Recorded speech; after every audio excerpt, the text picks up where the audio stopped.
Okay, we're going to call the meeting to order and begin with our land acknowledgement statement. We acknowledge that the ground on which we live is the traditional territory of Caldwell First Nation, of the Three Fires Confederacy, and the original people of Point Pelee and Pelee Island, and its surrounding lands and waters, and that of the Huron-Wendat and Wyandot peoples. We recognize and respect the First Nations who are stewards of the land and waters of Turtle Island and who have embraced this stewardship since time immemorial. We would also like to acknowledge the contributions of other nearby First Nation communities and all original people across Turtle Island. We can start off with an adoption of the agenda for the September 15th, 2025 LaSalle Police Service Board public agenda. Marie and Anita, all in favor? And that carries. Any disclosures of community interest? No. No? And if we can get an adoption of our minutes from the LaSalle Police Service Board Committee and public meetings held June 16th, 2025. Martha and Anita, all in favor? And that carries. Okay.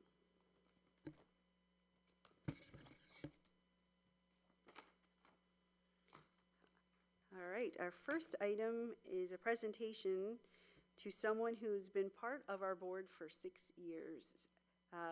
All 6 years that I've been part of the board, so I'm sad to see you go, because you've been a very big part of where we've moved to in the past 6 years, who we are as an organization, and we really can't thank you enough for the time that you've given to our community. We are definitely sad to see you go, but we are very happy for you to be able to take on these next steps and enjoy the next phase of life. So we wanted to present you with a small token of our appreciation. If you could come forward, and that's Dan Allen.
There you go. Thank you very much for this. When I moved from Ottawa, the last place I thought of living was LaSalle. And then my wife and I were shown this house, and I said, this will work. Best move I ever made. And I've lived in a lot of cities, and this is a spectacular city, and we should cherish it. We have a great police service. We need to support them in every way we can. The town is going to expand, which means we're going to need more support. And I hope that people understand that this is one of the safest cities around. We have one of the best police forces. I had the opportunity to participate in hiring 2 chiefs, a deputy. I spent 5.5 years in the Windsor board, and this is the best place I could have ended up. So I thank you for that. I thank the support staff who supported us, and I look forward to spending some time with you. You can't get rid of me that easy. Thank you very much.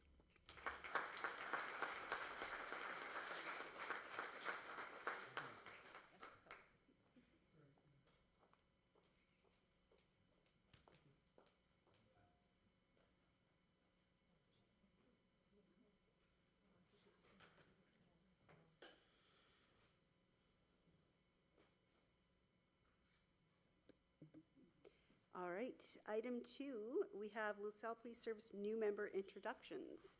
Chief, I'll turn that over to you. So as is customary, we like to embarrass our new employees. It's my pleasure to introduce a new member to the LaSalle Police Service Board. Marissa Nicholson has been hired as a full-time records clerk and started with us on June 16th, 2025. We'll have Deputy Chief Woods read her biography, and then we'll allow her to say a few words should she wish.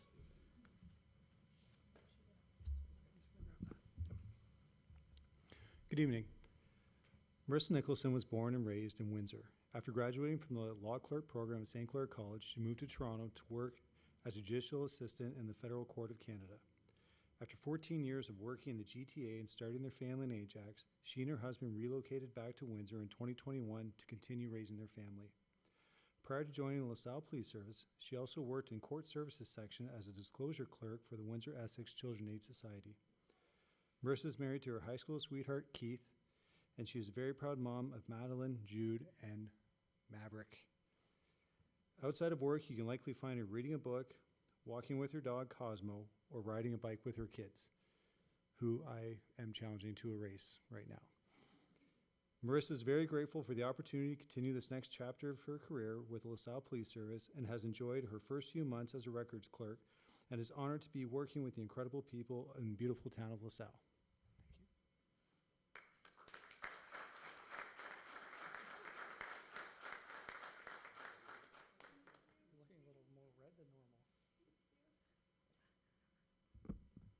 Thank you very much.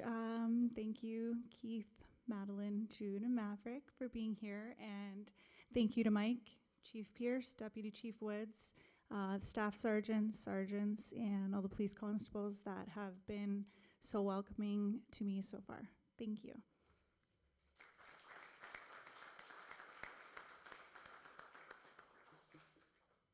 Congratulations and welcome to Team LaSalle. We're happy to have you here. Members of the board, we need a recommendation that LaSalle Police Service Board receives this memorandum for information and recognizes its newest member of LaSalle Police Service. Moved by Morris and support by Anita. All in favor? And that carries. Item number 3 is the LaSalle Police Service recognitions, and it's yours as well. Thank you. I'm pleased to recognize the outstanding contributions of 13 LaSalle Police Service members and 3 members of the Ontario Provincial Police. I'll provide a high-level summary of the investigation. It won't go into crazy specific detail, but it's important that the board understands the excellent work that was done. The call originated at 3:25 p.m. on May 19th, 2025, when the LaSalle Police Service received a call from a woman requesting a wellness check on her adult daughter. Over the next 3 hours, the following investigation took place. 2 officers responded to the call. The caller showed notes and text messages that elevated their concern. The messages suggested the woman was contemplating suicide. A description and photograph were obtained and shared with dispatchers and other officers. A search of the house and the property was immediately conducted. Given the exigency, dispatch contacted the woman's cell phone provider to seek emergency assistance with geolocating her cell phone. Information was received from the cell phone provider that indicated an area with a 2.5 kilometer radius near an address on Old Front Road. Several phone calls and text messages were sent to the woman's phone with no response. Officers performed a canvass and checked properties on Old Front Road. The waterfront of the Detroit River was checked along with the Essex Terminal Railway tracks. Cab companies and hospitals were canvassed. A neighbor advised they saw someone enter a nearby wooded area earlier in the morning. At this point, we contacted the OPP to request assistance from a canine officer. The OPP canine officer attended along with 2 emergency response team officers. Meanwhile, at the woman's house, an officer located an old iPhone belonging to the missing person. He quickly charged it and learned that it connected to the woman's current phone. He used the Find My iPhone feature to obtain the exact location in a wooded area. A perimeter was created around the search area while officers entered the woods to locate the woman.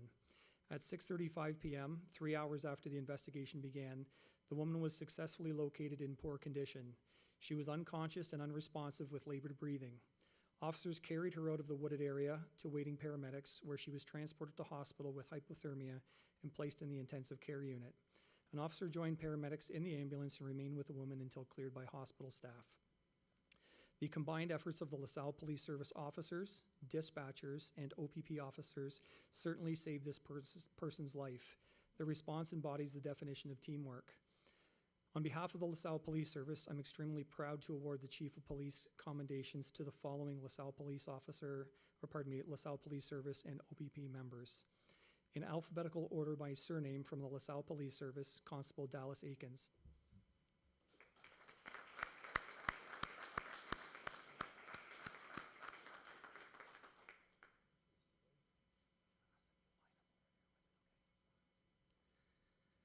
Emergency Communicator Patricia Freitas.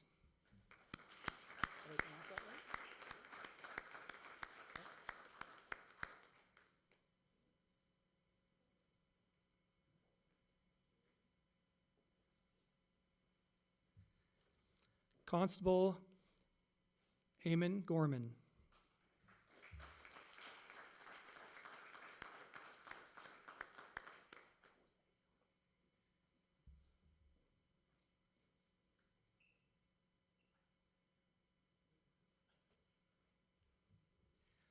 Emergency Communicator Jenna Rose Hosvar.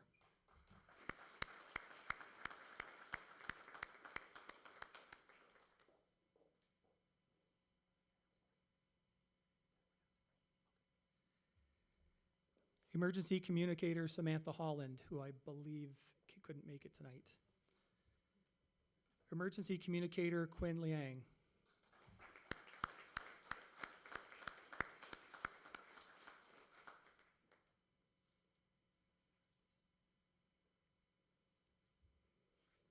Detective Sergeant Jamie Nestor.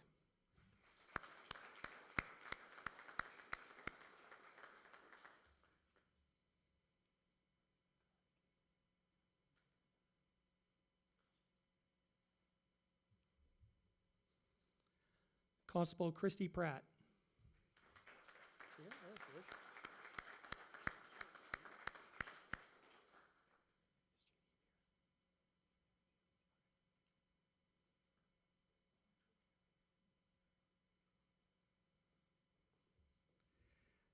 Acting Sergeant J.D. Brandhawa.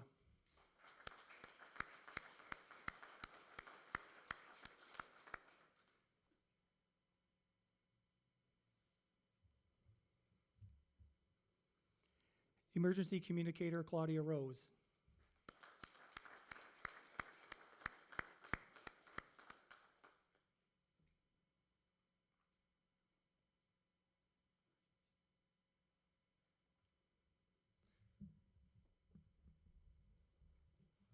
Senior Constable Jim Roos.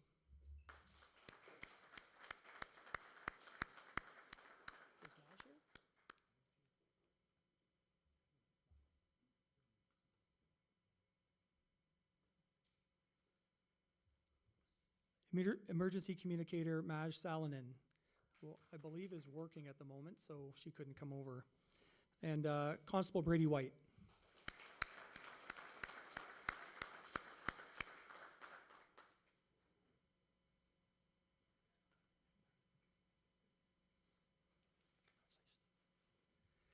And thank you to our friends from the Ontario Provincial Police, Constable Brett Holland.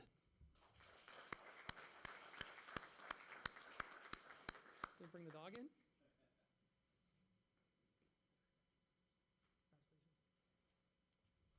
Sergeant Kyle Miller.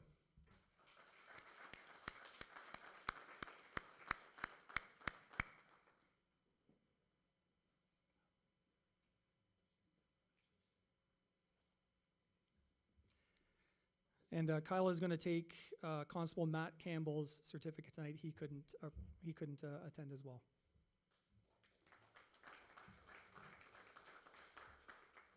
So thank you to all of you. You made an immeasurable difference in a family's life. It's important that we recognize that. Thank you.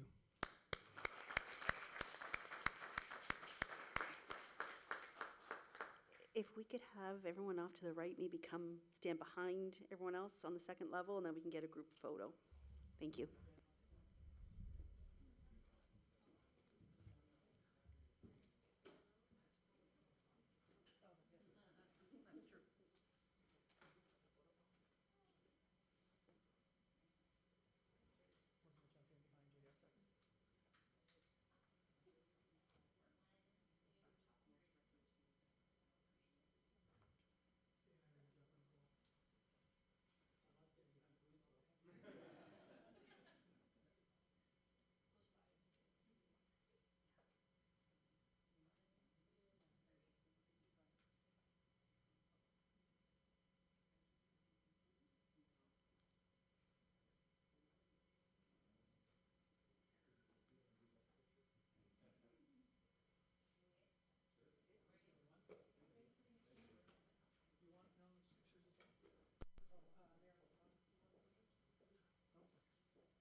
Congratulations to everyone, and thank you for your service. It's wonderful when we can recognize not only our LaSalle people, but also OPP. And we thank you for coming tonight and being part of what is a successful story. Saving someone's life is something that is definitely to be celebrated, but your hard work and your dedication make all the difference in the world, and you should know it. So we have a quick recommendation that the LaSalle Police Board just receives the recognition report. Support, all in favor, carries. And before we move on to the next item on the agenda, if some of you have to go, I completely understand. You don't have to sit here and listen to us. I'm gonna have Dan, Mr. Allen, come up for a quick picture with the board, so everyone else can clear out and they don't have to sit and listen.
All right, moving on the agenda, item F1, and that is LaSalle Police Service appointment of officers.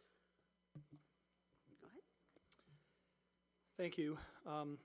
Olivia Kashera and Jeffrey Bickerstaff started their careers with the LaSalle Police Service on June the 2nd and began basic constable training at the Ontario Police College on June the 12th.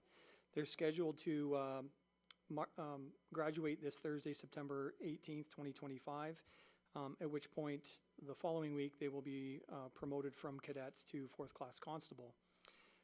And so under the Community Safety and Policing Act, we require board approval to appoint them as police officers in the province of Ontario, pending successful graduation of the basic constable training program at the Ontario Police College.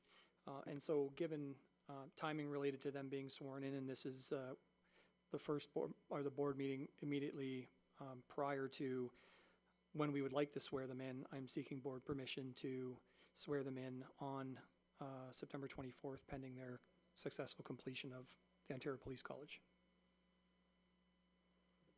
Any questions or comments? All right, move the recommendation. All right, support by Maria, all in favor? And that carries. Item 2, LaSalle Police Service Auxiliary Program. Thank you. Currently, the LaSalle Police Service does not have an auxiliary program, and we would like to build one. Auxiliary programs are volunteer programs that allow citizens to assist police officers with various community-based policing and crime prevention initiatives. In LaSalle, auxiliary officers can be used in the following ways. Additional presence at special events, so for us, the Strawberry Festival, Canada Day, Last Call Before Fall, etc.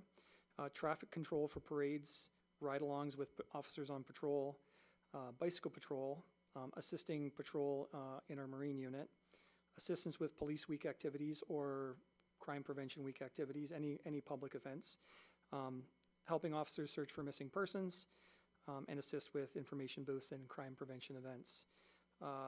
We would ask that auxiliary officers commit for 2 years for 96 hours per year, and the initial cost per officer is about $4,000 for uniform equipment and training. I'm anticipating, or I would like to hire 6 auxiliary officers and see how that goes to start. That would be at a cost of $24,000.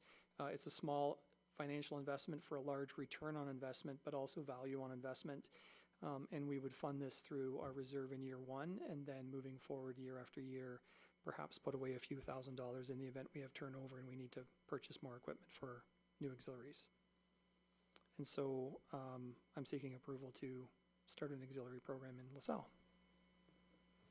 Thank you. I had no doubt you had one. So I absolutely love this. I know we brought this forward years ago, even before I was even on the police board. I was very excited to see that this was on the agenda and that we are looking at approving this. I think it brings great experience and opportunities for our college and our university, and for people who are high school students who are looking at possibly going into the police career, and they can get that feel if it's for them or not. So I absolutely approve this, and I thank you for looking into this, and I'm really excited that this would be something that we'll offer in the town of LaSalle, and I just think it's just a win-win for everybody. So great job. Any other questions or comments? I would assume the goal would be potentially recruiting these individuals eventually for a career. I mean, it gives you a chance to get to know them. Would that be part of the plan? I would say yes, but not entirely. I think there's tremendous value in having other folks that just want to give back to the community assist us in that way. It would probably reduce turnover potentially, but we would certainly consider applicants that have an interest in policing. But I don't want to suggest that that would be the only criteria. So when you're looking at possible candidates for this position, what have you experienced this in other municipalities? And if so, what would the range of ages be for applicants? Well, in my experience, you would probably have people in their early 20s, and Chatham-Kent just had 2 of their sergeant auxiliaries retire in their 70s. So they've been part of that program for, I don't want to misspeak, but 10 or 15 years. So they would have started late 50s, early 60s. So age isn't an issue as long as those folks can be safe and operate. Then they don't have the same powers as a police officer. They wouldn't be used in that capacity, nor can they be used in that capacity. But there's really no limit on age. And how would we recruit these individuals? Well, we would start a marketing campaign. We would make announcements publicly. We're looking for 6 people to start.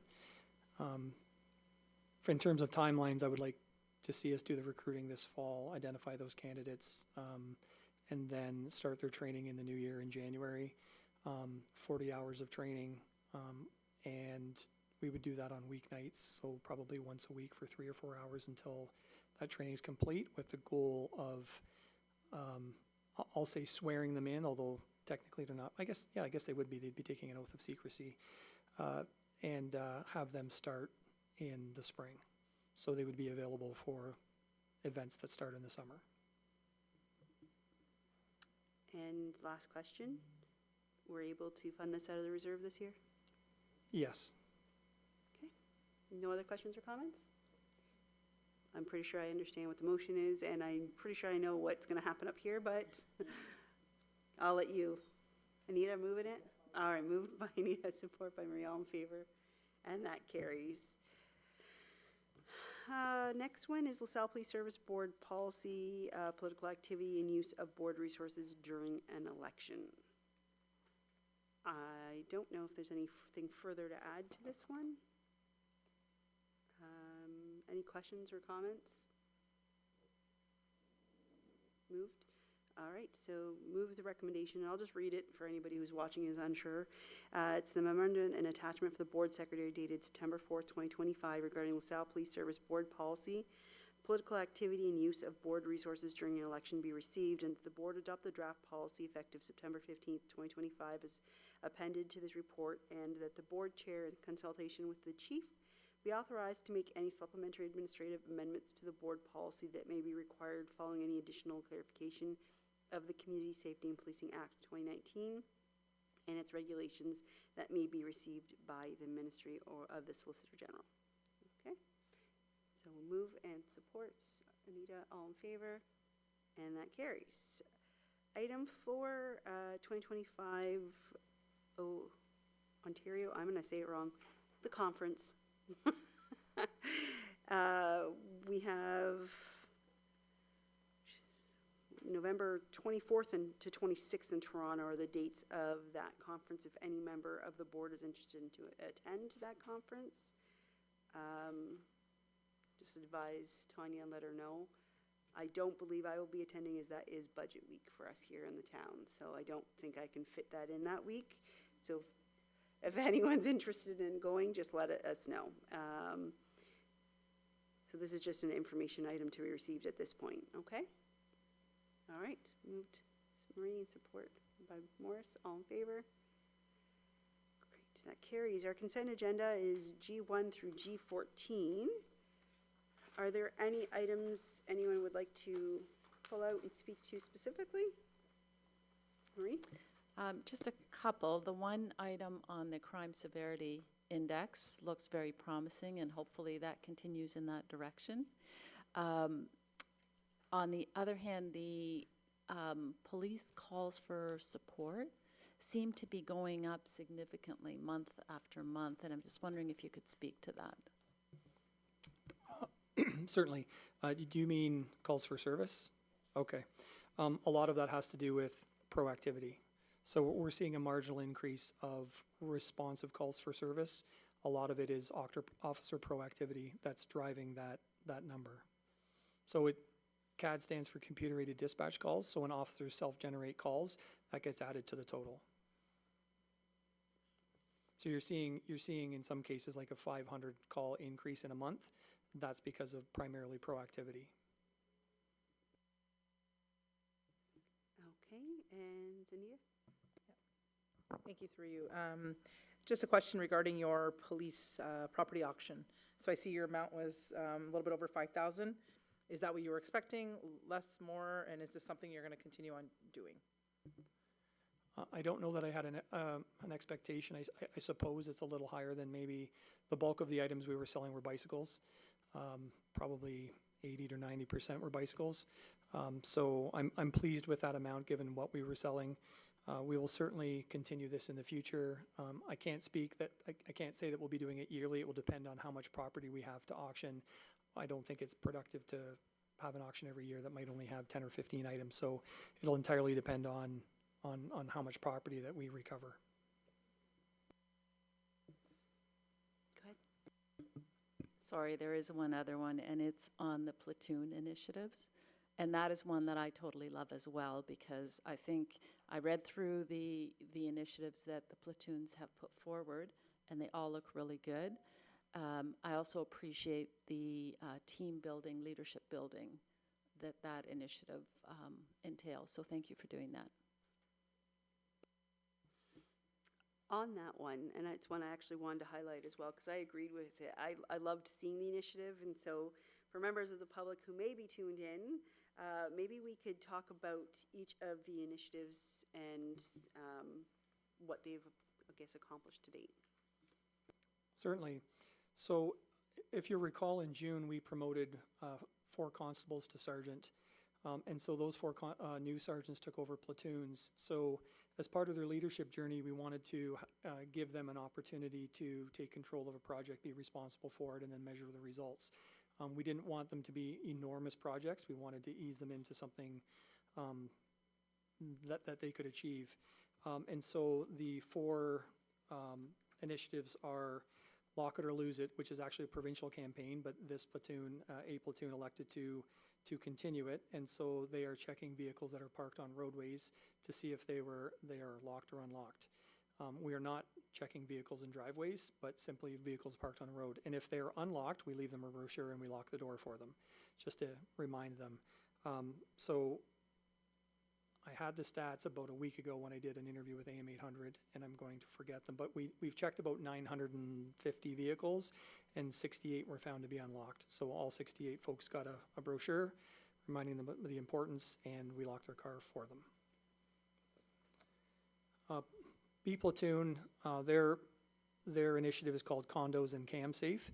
And so, as you might imagine, when police respond to emergencies at houses, or well, in this case, condos, sometimes we have access difficulties at the front door. And so this platoon has asked, or is essentially canvassing property managers to get door code access, get a manager's contact information, because we have lots of condos being built in LaSalle. And so this is assistive when we will have this in a database, and so if we need to respond to an emergency call, we can have access to the building quickly, not necessarily a person's unit, but get into the building quickly. And I can speak from experience, sometimes that's a challenge, trying to get into an apartment building after hours, especially when there's an emergency. So from that standpoint, it's important. And then we're also reminding them of the CamSafe program.